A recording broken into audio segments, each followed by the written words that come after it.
ان الحمد للہ والصلاۃ والسلام علی رسول اللہ اعوذ باللہ من الشیطان الرجیم بسم اللہ الرحمن الرحیم قال اللہ تعالیٰ فی سورہ الغافر الذین یحملون العرش ومن حولہ یسبحون بحمد ربہم ویؤمنون بہ ویستغفرون للذین آمنوا ربنا وسعت کل شیء رحمۃ وعلما فاغفر للذین تابوا واتبعوا سبیلک وقہم عذاب الجحیم ربنا ادخلہم جنات عدن التی وعدتہم ومن صلح من آبائہم وازواجہم وذریاتہم انک انت العزیز الحکیم وقہم السیئات ومن تق السیئات یومئذ فقد رحمتہ وذالک هو الفوز العظیم۔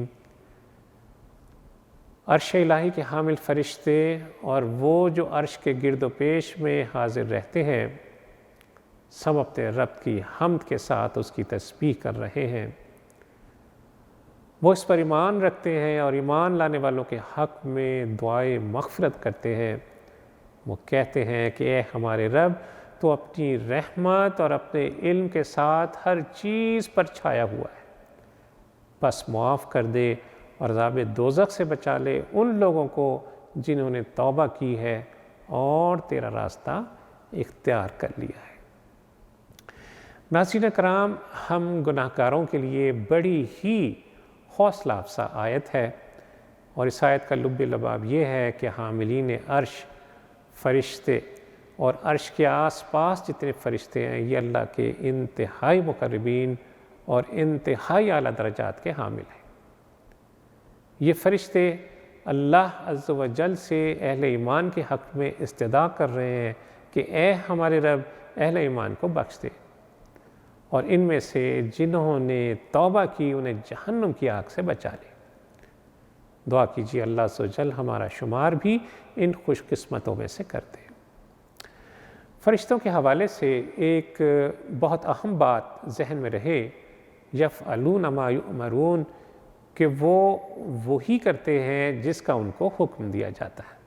یعنی فرشتوں کی طرف سے اہل ایمان کے لیے مغفرت کی دعا اس بات کی دلیل ہے کہ اس ذات مہربان نے انہیں اس کام پر مامور کیا ہے کہ میرے جو بندے ایمان لے آئیں اور پھر بتقاضائے بشریت ان سے خطائیں ہو جائیں، گناہ ہو جائیں، اور پھر وہ ان خطاؤں کا احساس کرتے ہوئے توبہ کریں اور میری طرف پلٹ آئیں، تو اے میرے مقرب فرشتوں تم ان کے حق میں مجھ سے دعائے مغفرت طلب کرو۔ پھر فرشتے اس کی رحمت کی صفت بیان کر کے ہماری بخشش کی دعا کر رہے ہیں، ربنا وسعت کل شیء رحمہ، کہ رب تیری رحمت کے پھیلاؤ نے ہر چیز کا احاطہ کر رکھا ہے، تو انہیں اپنے در رحمت پر سمیٹ لے اور انہیں جہنم کی آگ سے بچا لے۔ اس دعا کے قیمتی دعا کے دوسرے جز کا تعلق ہمارے ماں باپ سے ہے، بیوی بچوں سے ہے۔ یہ قریب ترین رشتے ہیں جن سے جدائی کا تصور بھی محال ہے۔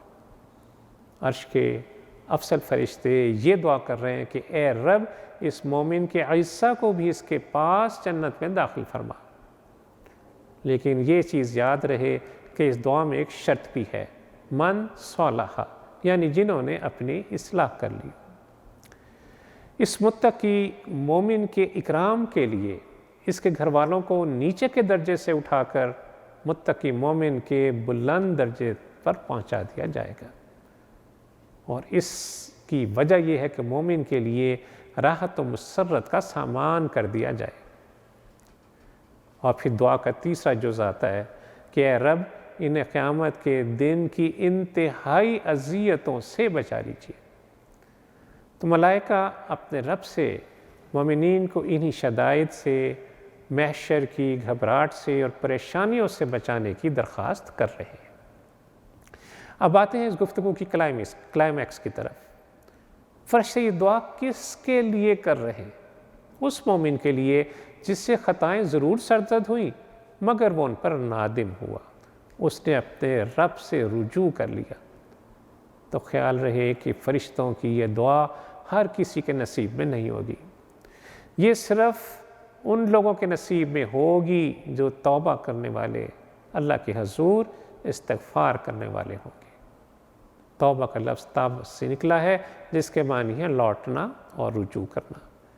چنانچہ توبہ کرنے سے مراد ہے معصیت سے اطاعت کی طرف لوٹنا، بدعملی سے نیکی کی طرف پلٹنا، گمراہی سے ہدایت کی طرف آنا اور کفر سے ایمان کی طرف پلٹ آنا۔ اللہ عز و جل سے دعا ہے کہ وہ ہمیں اپنے مقرب فرشتوں کی دعاؤں کا حقدار بنائے اور ان کی یہ دعائیں ہمارے حق میں بھی قبول فرمائے، ہمیں ایمان کی حلاوت نصیب فرمائے، ہمیں انابت الہی کی توفیق عطا فرمائے، ہمارے گناہوں سے وہ صرف نظر فرمائے، ہمیں اپنے اہل خانہ کے ساتھ اپنی نعمتوں والی جنتوں میں جمع فرمائے۔ اللہ ہم سب سے راضی ہو جائے۔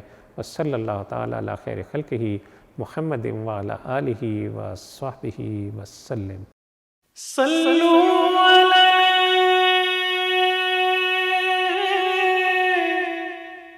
وآلہ